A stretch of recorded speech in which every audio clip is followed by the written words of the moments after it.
नमस्कार, आप देख रहे हैं इकोनॉमी टुडे। बात कर लेते हैं सबसे पहले घरेलू शेयर बाजारों के लिए, जहां आज निफ्टी की वीकली एक्सपायरी है।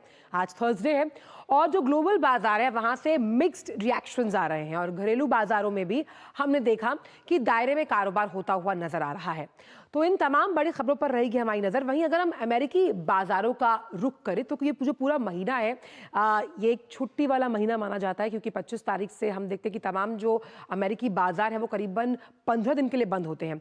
तो अमेरिकी बाजारों की अगर बात की जाए तो वहां पर नैस्डैक और S&P लाइफ हाइज बनाते हुए नजर आए। तो क्या आज भी वो ट्रेंड कंटिन्यू रहेगा या नहीं, इस पर रहेगी हमारी खास नजर। साथ ही साथ बात करेंगे हम तमाम उन शेयर इंडाइसेस की जहां पर खरीदारी देखने को मिल रही है। लेकिन सबसे पहले आपके आर्थिक अध्याय की शुरुआत करते हैं इस वक्त की प्रमुख टॉप लाइंस के साथ।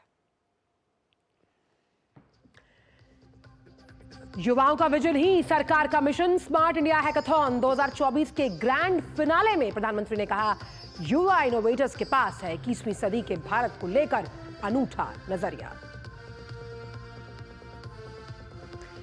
वैश्विक अस्थिरता के बीच अगले वित्त वर्ष में भारत की आर्थिक वृद्धि दर 7% रहने का अनुमान। एक्सिस बैंक की ताजा रिपोर्ट से आई जानकारी सामने। चालू वित्त वर्ष की पहली छमाही के दौरान ग्रोथ में आई कमी को बताया चक्रीय।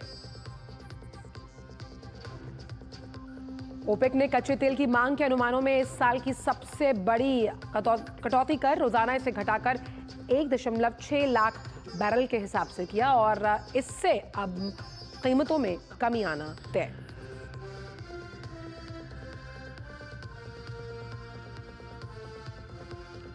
सप्ताह के चौथे कारोबारी दिन आज गिरावट के साथ भारतीय शेयर बाजार खुले। हालांकि कल हमने देखा था कि आखिरी घंटों में पॉजिटिव निशान के साथ बंद हुए थे भारतीय शेयर बाजार।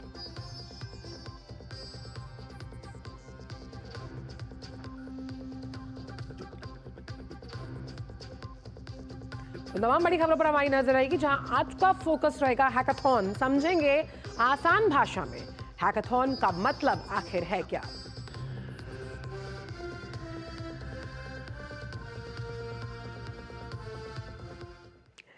तो आइए अब रुख करते हैं दुनिया भर के बाजारों का और सबसे पहले शुरुआत करते हैं गिफ्ट निफ्टी से। आप देख सकते हैं यहां पर कि करीबन 44 अंकों का दबाव नजर आ रहा है गिफ्ट निफ्टी में और शुरुआती क्यूज क्या फॉलो करते हुए सेंसेक्स का जो ओपनिंग काउंटर है, हालांकि आईपीओस की वजह से गुलजार है बाजार, लेकिन यहां पर भी हम देख सकते हैं कि 81,456 का लेवल है, लेकिन गिरावट के साथ सेंसेक्स की ओपनिंग हुई है। निफ्टी भी क्या कदम ताल मिलाते हुए सेंसेक्स के साथ कर रहा है, आइए देखते हैं कि निफ्टी में भी 13 अंकों का एक सपाट दायरे में कारोबार, यानी कि एक कैंडल स्टिक रिप्रेजेंटेशन हम निफ्टी के टेक्निकल चार्ट्स पर देख सकते हैं। लेकिन वो कौन से तमाम स्टॉक्स हैं जो बाजार में मजबूती के साथ खड़े हुए हैं।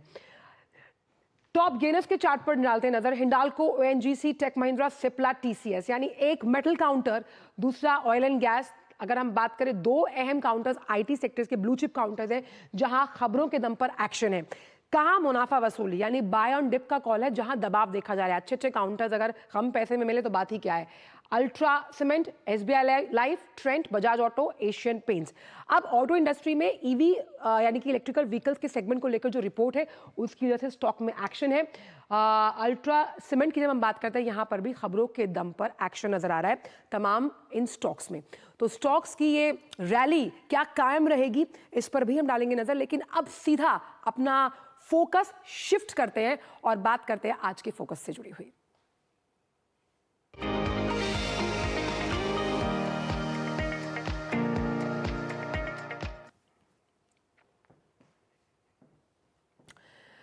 तो प्रधानमंत्री नरेंद्र मोदी ने कल स्मार्ट इंडिया हैकाथॉन 2024 के जो फाइनलिस्ट थे उनके साथ संवाद किया। इस मौके पर प्रधानमंत्री ने अपनी सरकार द्वारा बीते एक दशक में युवाओं के लिए जो तमाम काम किए गए उसका जिक्र किया। प्रधानमंत्री ने तकनीक और इनोवेशन के साथ युवाओं के लिए जो अवसर खुल रहे हैं उन्हें अपनाने की अपील तो की ही, लेकिन यह भी कहा कि वैश्विक चुनौतियों के लिए स्थायी समाधान ढूंढना होगा। प्रधानमंत्री ने कहा कि सरकार के प्रयास और युवाओं की आकांक्षाओं ने बीते 10 साल में नवाचार और अनुसंधान की दिशा और दशा को बदला। आइए आपको सुनवाते हैं। एक समय था जब सरकार ही देश की समस्याओं के समाधान का दावा करती थी, लेकिन अब ऐसा नहीं है।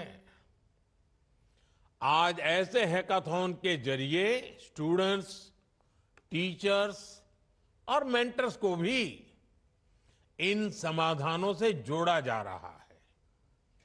ये भारत का नया गवर्नेंस मॉडल है और सबका प्रयास इस मॉडल की प्राण शक्ति है। साथियों, देश के अगले 25 सालों की पीढ़ी भारत की अमृत पीढ़ी है। आप सब पर विकसित भारत के निर्माण की जिम्मेदारी है और हमारी सरकार आज की इस पीढ़ी को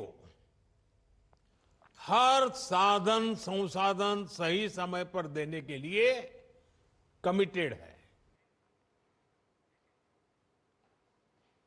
नवाचारों नवोन्मेष से आखिर क्यों हो रहा है बदलाव, ये हमने चर्चा की, प्रधानमंत्री को आपने सुना। लेकिन आखिरकार ये हैकाथॉन शब्द जिसका इस्तेमाल लगातार 2 दिन से तमाम टीवी चैनल्स कर रहे हैं, हम भी कर रहे हैं, आखिर ये होता क्या है? बहुत आसान भाषा में आपको समझाते हैं।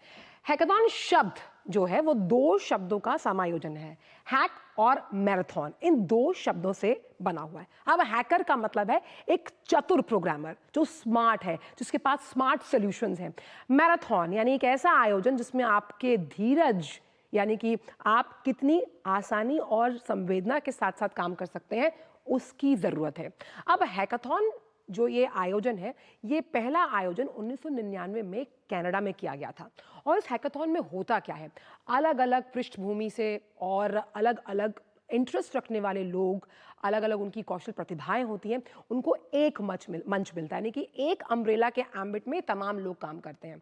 अब इनके नजरिए से होता क्या है, युवा इनोवेटर्स के पास नवाचार यानी न्यू बॉक्स ऑफ आइडियाज होते हैं, जिससे वो मुश्किल से मुश्किल जो प्रॉब्लम्स हैं उसके सॉल्यूशंस को इनोवेट करते हैं, सुनिश्चित करते हैं। अब हैकाथॉन से कई ऐसे लोकप्रिय ऐप्स हैं जिनका नाम हम लेते हैं, उनका जन्म हुआ है।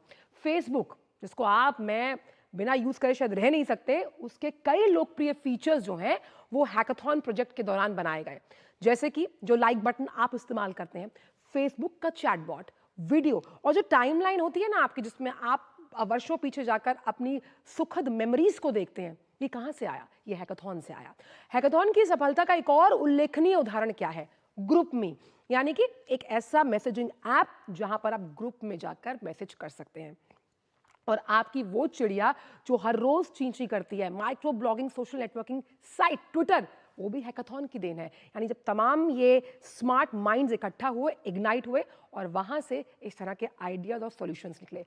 Talk desk, call centres cloud पर आधारित थे, यानी छोटे छोटे क्लस्टर्स में होते थे, लेकिन टॉक डेस्क ने कॉल सेंटर्स के स्वरूप को ही बदल कर रख दिया।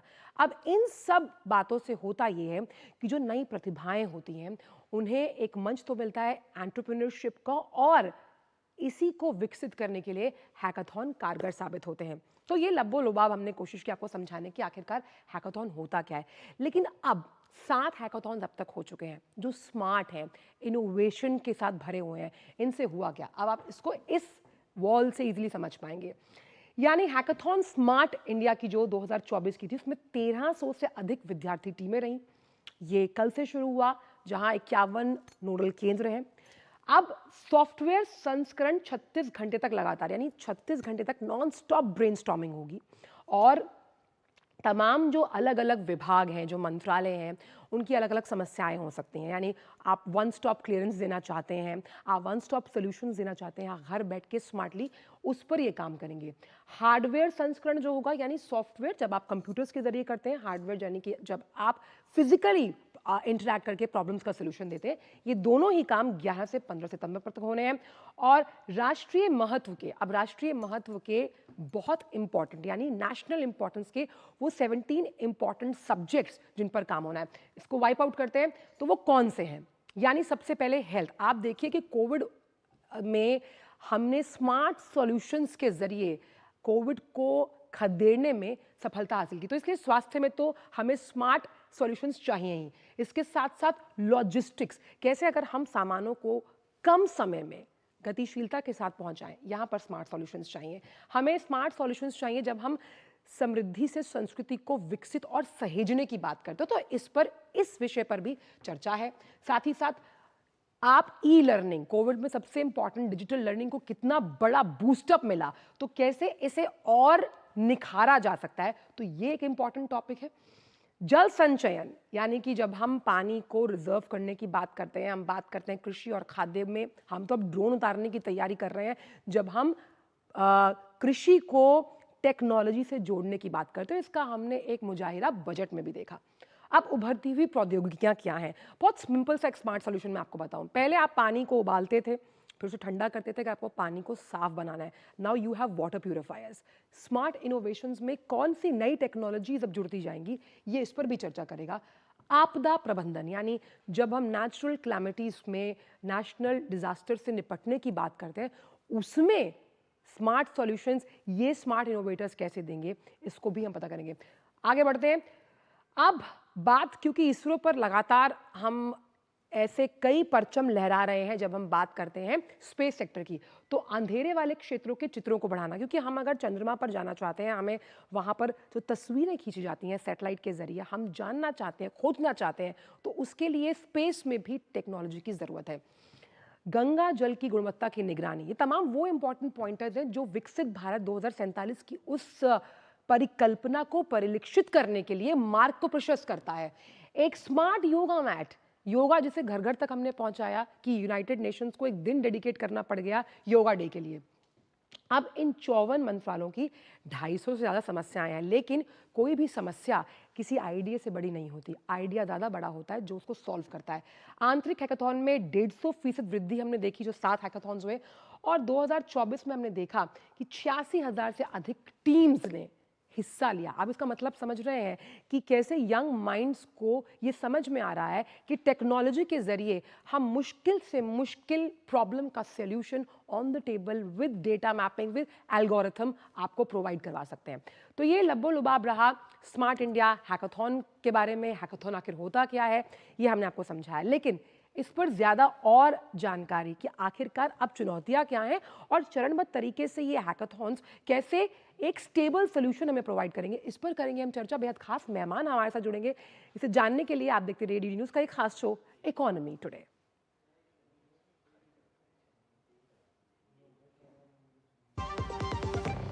आपके घर के खाने में रेस्टोरेंट जैसा स्वाद ले आए MDH का शाही पनीर मसाला। पनीर को क्या मस्त बना डाला। एक ऐसा तबका जो रिटायरमेंट के बारे में आज भी बिल्कुल नहीं सोचता, वो है औरतें। औरतें कमा के भी वनरेबल हैं। सो NPS एक इक्वालिटी ला रहा है, हम सब एक बराबर प्लेटफॉर्म पे हैं। अपने बेहतर कल को सुनिश्चित करने के लिए NPS जरूरी है।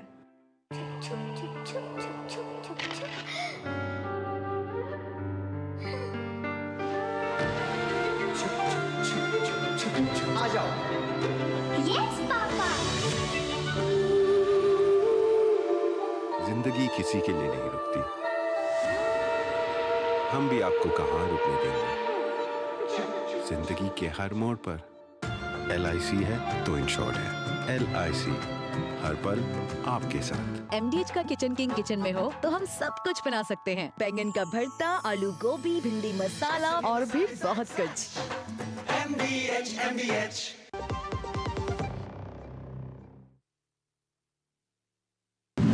दुनिया की बिसात शहमात का खेल, वैश्विक कूटनीति, सियासी तालमेल, उभरती नई विश्व व्यवस्था, पर्यावरण, अर्थव्यवस्था, ग्लोबल वार्मिंग ही नहीं, ग्लोबल वार्निंग भी। जंग का जुनून हो या शांति की पहल, देश देशांतर से जिसका सरोकार। बात दुनिया जहान की, खबर दुनिया की।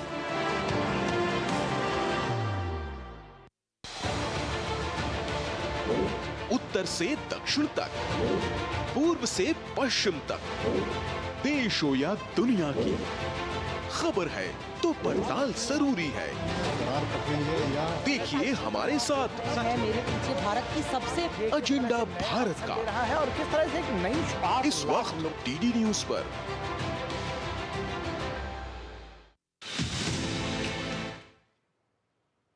और इकोनॉमी टुडे में एक बार फिर से आपका स्वागत है। और स्मार्ट हैकाथॉन पर ही चर्चा करने के लिए बेहद खास मेहमान आज हमारे साथ मौजूद हैं। प्रोफेसर राजीव कुमार, सदस्य सचिव AICTI, बहुत बहुत आपका स्वागत है राजीव जी, और बहुत बहुत शुक्रिया इस शो पर जुड़ने के लिए। पहला सवाल यही है कि जब हम स्मार्ट हैकाथॉन की बात कर रहे हैं, जहां पर प्रधानमंत्री का भी मानना है कि कोई भी समस्या छोटी नहीं जबकि विचार अगर आपका बड़ा हो, और ऐसे में स्मार्ट हैकाथॉन एक ऐसा मंच प्रदान करती है जहाँ स्मार्ट इनोवेशंस हैं, यंगस्टर्स, युवा शक्ति तकनीक को साथ जोड़कर दे रही है हमें स्मार्ट सॉल्यूशंस। ठीक कहा। ये एक हमारे माननीय प्रधानमंत्री का एक प्रयास जो 2018 में शुरू हुआ। इस प्रयास को आगे ले जाने के लिए एक बहुत बड़ा इकोसिस्टम डेवलप किया गया है। जी, जैसा कि आपने बताया कि देश में उच्च शिक्षा संस्थानों में ही नहीं बल्कि स्कूलों में भी हैकाथॉन्स किए गए।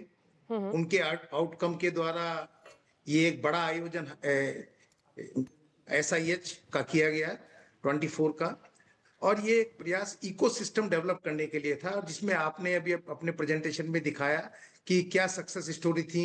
चाहे आपने फेसबुक की बात की, अगर मैं आपको बताना चाहूँ, ऐसा ही एक प्रयास इन हैकाथॉन के माध्यम से हुआ, जिसमें बच्चों ने DRDO की एक प्रॉब्लम थी, जिसमें आपका जेस्चर बेस्ड आप कमांड अपने कंप्यूटर सिस्टम को दे सकते हैं। अगर आप इस टाइप से कमांड दे रहे हैं तो वो Ctrl+C है कॉपी करने के लिए, पेस्ट करने के लिए। सो जिस जेस्चर बेस्ड कमांड देने का भी एक बच्चों ने सॉल्यूशन इस हैकाथॉन के माध्यम से दिया। तो ऐसी बहुत सारी सक्सेस स्टोरीज हैं जिनको अगर हम बयां करना चाहें तो एक मोटी किताब बनेगी, और इन सक्सेस स्टोरीज को कॉमर्शलाइज करने के लिए AICTE और भारत सरकार का शिक्षा मंत्रालय इनको किस तरीके से आगे ले जाना है, किस तरीके से कनेक्ट करना है, एक इकोसिस्टम पूरा का पूरा डेवलप किया गया है।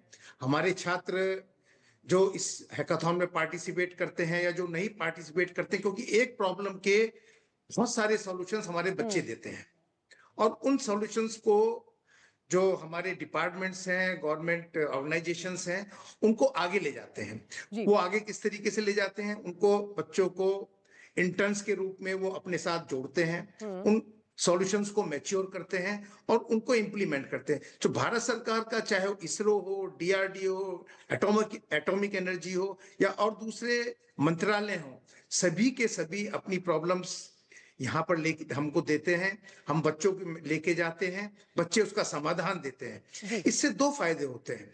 एक तो बच्चे सरकार की क्या क्या काम कर रही है सरकार वो जानते हैं, किस तरीके से काम कर रही है वो समझ पाते हैं, और वो उसमें भागीदार बन पाते हैं।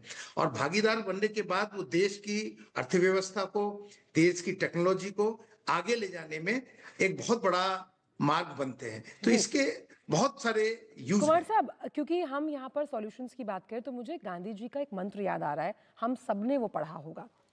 हमारे पास पहले NCERT की बुक्स होती थी, वो स्टार्टिंग होने से पहले एक गांधी जी का मंत्र था कि अगर मैं कोई भी फैसला या कोई भी काम करता हूं तो मेरे लिए सबसे जो निम्न तबका है उस पर उसका क्या असर पड़ता है। प्रधानमंत्री की कोशिश हमेशा ये होती है कि तकनीक से आप सामाजिक समावेशन और उत्थान कैसे करते हैं, यानी कि दिव्यांगजनों की अगर बात करें, जो आकांक्षी जिले हैं, वहां पर हम कैसे इन सॉल्यूशंस को प्रोवाइड कर सकते हैं। तो social responsibilities with innovation of solutions, ये सेतु हैकाथॉन ने जोड़ा है। बिल्कुल आपने सही कहा।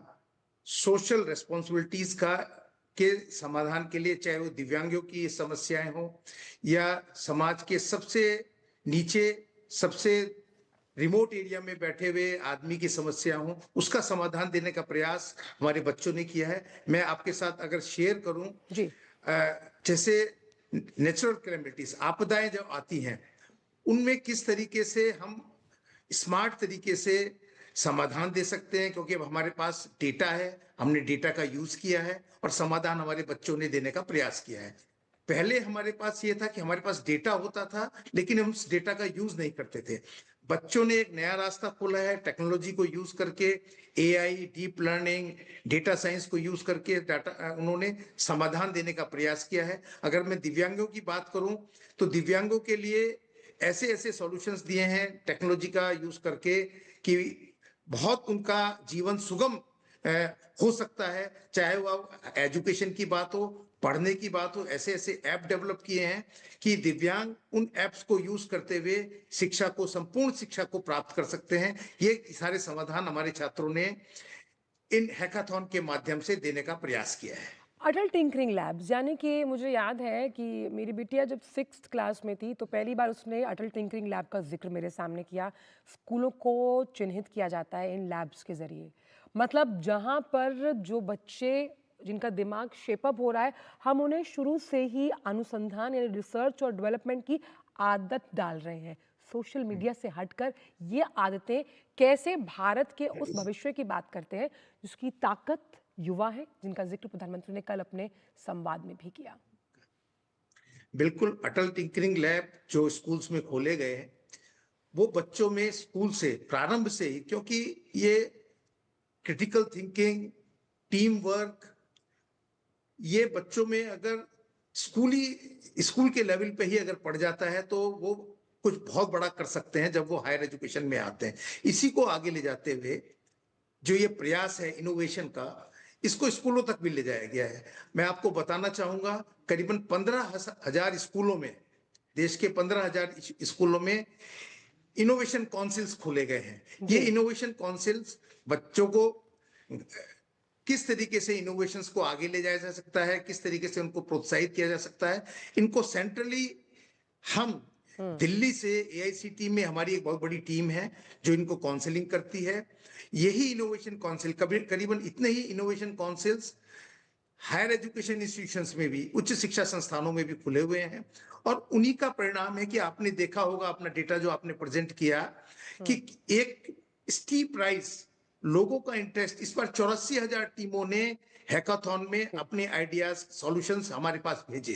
इन 84,000 सॉल्यूशंस को 1300 सॉल्यूशन तक लाना एक बहुत बड़ा टास्क था, लेकिन हमें बहुत खुशी है कि 84,000 बच्चे, और एक बच्चे में, मैडम मैं आपको बताना चाहूंगा, एक टीम में 6 बच्चे होते हैं जिसमें एक लड़की होती है, एक हमारी गर्ल स्टूडेंट होती है और 2 मेंटर होते हैं। तो अगर हम एक टीम की बात करें, अगर हम 84,000 टीम की बात कर रहे हैं तो आप लगा सकते हैं कितने बड़े वॉल्यूम में लोगों ने इसमें ये 84,000 टीम्स कहीं ना कहीं, जब हम सॉल्यूशंस की बात करते हैं, कितना भी बड़ा प्रॉब्लम हो उसको सॉल्व करने का मादा रखती हैं। यही प्रधानमंत्री का और पूरे भारत देश का विश्वास है। बहुत बहुत शुक्रिया राजीव जी, अब इस शो पर, हालांकि मैं जानती हूँ कि ये टॉपिक ऐसा है कि उस पर घंटों चर्चा और मंथन हो सकता है, लेकिन समय की कमी है। बहुत बहुत शुक्रिया इस शो पर जुड़ने के लिए।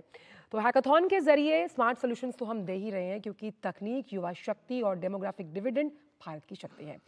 बढ़ते आगे और रुख करते कुछ अन्य खबरों का। दुनिया के बड़े बड़े देश जहां आर्थिक मंदी का सामना कर रहे हैं, वहीं तमाम मुश्किल और चुनौतियों के बावजूद भारतीय अर्थव्यवस्था तेज रफ्तार के साथ दौड़ रही है। भारत की GDP अनुमान को लेकर एक्सिस बैंक ने अपनी रिसर्च रिपोर्ट में बड़ी बात कही। रिपोर्ट के मुताबिक वैश्विक अस्थिरता के बीच भारत की आर्थिक वृद्धि दर वित्त वर्ष 2025-26 में 7% रहने का अनुमान। रिपोर्ट में भारतीय अर्थव्यवस्था में वित्त वर्ष 2024-25 की जो पहली छमाही, यानी कि पहले जो 6 महीने रहे, उस दौरान ग्रोथ में कमी आई, लेकिन इसको चक्रीय बताया गया, यानी कि चक्र के तौर पर, यानी कि ये सर्कल के तौर पर घूमता है। और इस चक्र में बदलाव से भारत की विकास दर एक बार फिर से बढ़ जाएगी। रिपोर्ट में इसकी वजह मौद्रिक नीति में सख्ती और व्यापक स्थिरता पर ध्यान होने से क्रेडिट ग्रोथ में थोड़ा आंशिक नुकसान होना बताया गया। हालांकि जब हम राजकोषीय खर्च बढ़ाने की बात करते हैं तो RBI द्वारा जो CRR में, यानी कि कैश रिजर्व रेशियो में जो कटौती की गई है, उसकी वजह से वृद्धि मिलेगी। और रिपोर्ट में ये भी बताया गया कि वैश्विक स्थिति चिंताजनक है, यानी कि अगर हम वैश्विक स्तर की बात करते हैं, लेकिन मौजूदा समय में वैश्विक अर्थव्यवस्था की वृद्धि दर स्थिर रहने का अनुमान है।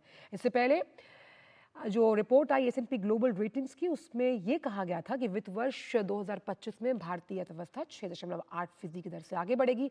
वहीं वित्त वर्ष 26 में ये 6.9% रहने का अनुमान है। वैश्विक क्रेडिट रेटिंग एजेंसी की रिपोर्ट में कहा गया कि वित्त वर्ष 2027 में GDP वृद्धि दर 7%। और इसके अलावा ये भी कहा गया कि चालू वित्त वर्ष में आने वाले वर्षों में भारत दुनिया में सबसे तेजी से बढ़ती हुई अर्थव्यवस्था, यानी कि ब्राइट स्पॉट फॉर इन्वेस्टमेंट। और वक्त हो चला कि हम आपसे विदा लें, लेकिन इस वादे के साथ कि कल एक और अहम फोकस के साथ आपसे मुलाकात होगी। लेकिन जाने से पहले आपको छोड़ जाते हैं कारोबार जगत की अहम खबरों के साथ। अंदाज रहेगा फटाफट। आप बाकी खबरों के लिए बने रहिए DD न्यूज़ के साथ। मुझे दीजिए इजाजत। नमस्कार। केंद्र सरकार ने खुदरा और रिटेल व्यापारियों के लिए गेहूं भंडारण की सीमा को घटाया। केंद्रीय उपभोक्ता मामले, खाद्य और सार्वजनिक वितरण मंत्रालय के मुताबिक थोक व्यापारियों के लिए गेहूं की भंडारण की सीमा 2000 मीट्रिक टन से घटाकर 1000 मीट्रिक टन कर दी गई, जबकि खुदरा व्यापारियों के लिए इसे 100 मीट्रिक टन से घटाकर 50 मीट्रिक टन कर दिया गया। सरकार के इस कदम से गेहूं की कीमतों में कमी आएगी। केंद्रीय सड़क परिवहन और राजमार्ग मंत्री नितिन गडकरी ने कार्यक्रम के दौरान ऑटोमोबाइल इंडस्ट्री के योगदान पर बात कही। उन्होंने कहा कि ऑटोमोबाइल एक ऐसी इंडस्ट्री है जो सबसे ज्यादा जीएसटी में रेवेन्यू राज्य सरकार और केंद्र सरकार को देती है। ये एक ऐसी इंडस्ट्री है जिसने अब तक 4 करोड़ से ज्यादा रोजगार दिए। भारत को 5 ट्रिलियन इकोनॉमी बनाने में इस इंडस्ट्री का योगदान है। चालू वित्त वर्ष की पहली छमाही में भारत की चाय निर्यात में तेजी देखने को मिली। चाय बोर्ड के मुताबिक मूल्य के हिसाब से 13% बढ़कर 3403 करोड़ रुपए से ये अधिक हुआ, जबकि पिछले वर्ष इसी अवधि में ये 3007 करोड़ रुपए था। मात्रा के हिसाब से इस अवधि के दौरान चाय का निर्यात करीब 9% बढ़कर 122 मिलियन किलोग्राम से अधिक हो गया। मुख्य आर्थिक सलाहकार वी अनंत नागेश्वरन ने नियामकों द्वारा अधिक जानकारी साझा करने का आह्वान किया। उन्होंने कहा कि संस्थाओं पर लागू पारदर्शिता और सामाजिक लागत के लाभ को समान सिद्धांत और खुद जो विनियामक है वो उन पर लागू होने चाहिए। सीआईआई के कार्यक्रम को संबोधित करते हुए नागेश्वर ने कहा कि वित्तीय और गैर वित्तीय क्षेत्रों के विनियमन के बीच अंतर करने की जरूरत है। जुबिलेंट भरतिया ग्रुप ने कोका कोला की बॉटलिंग कंपनी HCCB में 40% की हिस्सेदारी खरीद ली। बताया जा रहा है सौदा 12,500 करोड़ में हुआ। भरतिया परिवार लगभग 5,000 करोड़ रुपए का निवेश करेगा। ये डोमिनोज पिज्जा के मालिकों की ओर से अब तक किया गया सबसे बड़ा अधिग्रहण है। अदानी पोर्ट्स और स्पेशल इकोनॉमिक जोन लिमिटेड का मानना है कि वो अपने वित्तीय साधनों का उपयोग कर श्रीलंका पोर्ट प्रोजेक्ट को पूरा करेगा। इसके लिए ग्रुप को अमेरिकी फंडिंग की आवश्यकता नहीं। अदानी पोर्ट्स द्वारा स्टॉक एक्सचेंज को दी गई जानकारी में कहा गया कि श्रीलंका पोर्ट प्रोजेक्ट समयबद्ध तरीके से चल रहा है और अगले साल तक पूरा हो जाएगा। भारत के इलेक्ट्रिक वाहन और इसकी सहायक इंडस्ट्रीज में अगले 5 से 6 वर्षों में $40 अरब का निवेश होने की संभावना। कोलियर्स की रिपोर्ट के मुताबिक नियोजित निवेश का करीब 2/3 संभावित रूप से अकेले लिथियम आयन बैटरी सेगमेंट से आ सकता है। टेलीकॉम ऑपरेटर उन मैसेजेस को ब्लॉक कर रहे हैं जिनके पास सरकार के निर्देश के मुताबिक कोई परिभाषित या मेल खाने वाली टेली मार्केटर सीरीज नहीं है। इस कदम को स्पैम की फ्री कम्युनिकेशन सुनिश्चित करने के लिए उठाया जा रहा है।